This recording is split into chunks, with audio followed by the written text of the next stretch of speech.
यह है राम राज्य की नींव। सौत को भी मां बनने का सौभाग्य प्राप्त करा रही हैं ये दोनों माएं। एक भरत की मां है, एक राम की मां है। जिनका हृदय इतना विशाल होता है उन्हीं के घर में भगवान का प्रादुर्भाव होता है।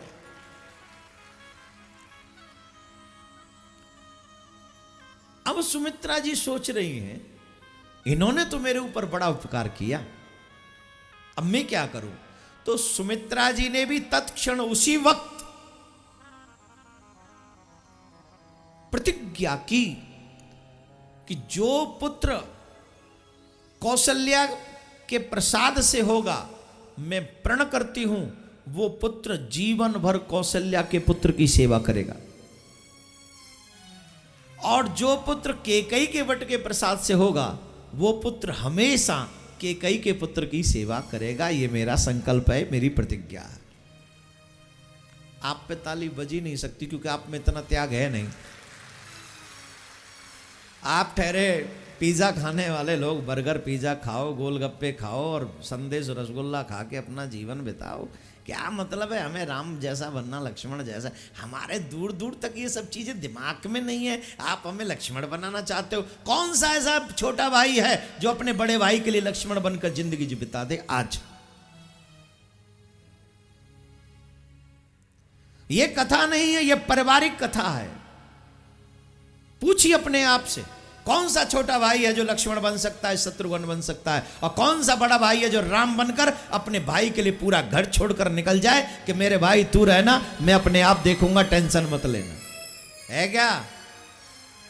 इसीलिए मम्मी पापा समझदार हो गए, दो नहीं करते, एक ही करते, नहीं तो लड़ेंगे। मम्मी पापा को टेंशन होती है, लड़ेंगे तो हमें और खचेड़ेंगे। 6 महीना तेरे यहां रहेंगे, 6 महीना मेरे यहां रहेंगे। एक ही करो कि जिंदगी भर तेरे ही यहां रहेंगे। ले राधे राधे बोलना पड़ेगा। अब कृपा करके बताइए कौन सा ऐसा भाई है जो लक्ष्मण जैसा हो और राम जैसा हो?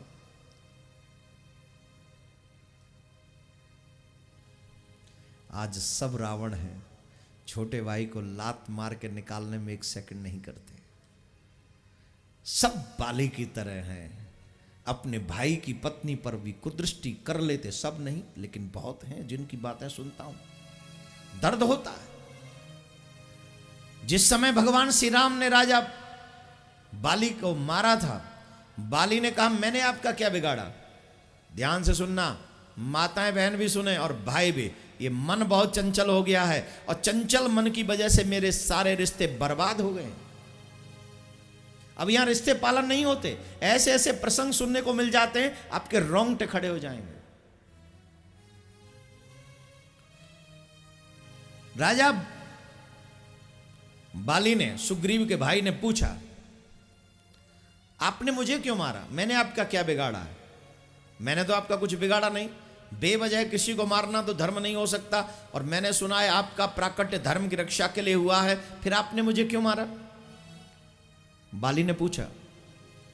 तो राजा बाली ने जब ये पूछा, क्योंकि किष्किंधा का राजा तो था ही, भगवान श्री राम ने कहा, अनुज बधु भगनी सुत नारी, सुन सठ कन्या सम ये चारी। इन्हीं कुदृष्टि बिलो कई जोई, ताय बधे कछु पाप न होई। सावधानी पूर्वक सुनना। अपनी बहन, अपनी बेटी, अपने छोटे भाई की पत्नी, अनुज बधु भाई की पत्नी, अपनी बहन बेटे की पत्नी, पुत्र की पत्नी, इनको जो कुदृष्टि से देखता है, सिर्फ देखता है, शब्दों पे ध्यान दीजिए, इन्हीं कुदृष्टि बिलो कई जोई। छोटे भाई की पत्नी, बेटे की पत्नी, अपनी बहन और बेटी, इन पर बुरी नजर रखने वाले को भी मारने में कोई पाप नहीं। ये दंड प्रावधान है। आजकल लोग अपने बच्चों को दंड नहीं देते। देखिए, चाणक्य नीति में ऐसा कहा गया है, 5 वर्ष तक बच्चे की आयु जब तक हो तब तक उसे लाड़ प्यार दुलार देना चाहिए जम के। 5 वर्ष के बाद 10 साल जो अगली हैं, 5 से 10 मतलब 15 साल तक गलती करने पर उसे दंड भी देना चाहिए, बिना ये सोचे समझे कि 1 है कि 2 है कि 4। उसे दंड नहीं दोगे तो आप उसको गलती दोबारा करने के लिए उकसा रहे हो, प्रेरित कर रहे हो कि आप दोबारा भी गलती करो, हम कुछ नहीं कहेंगे। 15 साल तक की उम्र तक बच्चे को बार बार दंड दो जब जब वो गलती करे, और 15 साल के बाद फिर उससे मित्रवत व्यवहार करना चाहिए, फिर उसे कभी दंडित नहीं करना चाहिए, फिर उसे समझाना चाहिए। अब बोले महाराज इतना क्यों डांटे क्यों? बोले सुनिए, फूलों को जब भगवान के गले में पहुंचना होता है ना माला बन के, तो सुई उनके भीतर से होके गुजरती है, तब वो माला बनते हैं। सोने को बजा लो बहुत कम बजाते हैं यहाँ के लोग, वो बड़े कंजूस है ना,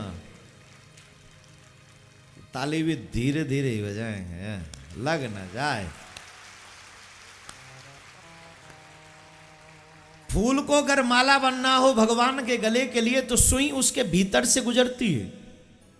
सोने को अगर गहना बनना हो तो आग में तपना पड़ता है, और डंडे की वो जो होता है ना एक पीटने वाला, उसकी चोट सहनी पड़ती है, तब जाके माता बहनों के कान नाक और गले तक पहुंचता है। और की तो बात छोड़िए, जिस पत्थर को अपनी पूजा करवाने का शौक है वो, उसे भी कई बार छेना हथौड़ियों से पिटना पड़ता है, उसके बाद मंदिर में जाकर पूजने का अधिकार उसे प्राप्त होता है। हमारे और आपके बच्चे क्यों बिगड़ रहे हैं? क्योंकि हम अपने बच्चों को दंड नहीं देते, हमारा वात्सल्य उमड़ता है, हमारी ममता उमड़ती है, हम उसके अपराधों को क्षमा करते चले जाते हैं, और आगे जाकर वो इतना बड़ा अपराधी बन जाता है कि आपके हाथ से निकल जाता है, फिर वो आपके हाथ में नहीं आता। और आज जितने भी बिगड़े हुए लोग हैं वो माँ बाप की वजह से। चाणक्य नीति को अपनाइए। मैं दंड देने के लिए नहीं कह रहा कि उसको बहुत जोर से पीटो, नहीं, लेकिन दंड दो, उसे समझा दो कि आप गलत काम कर रहे हो, गलत आपको नहीं करने देना है। राधे राधे बोलना पड़ेगा, जोर से बोलना पड़ेगा, और जोर से बोलना पड़ेगा।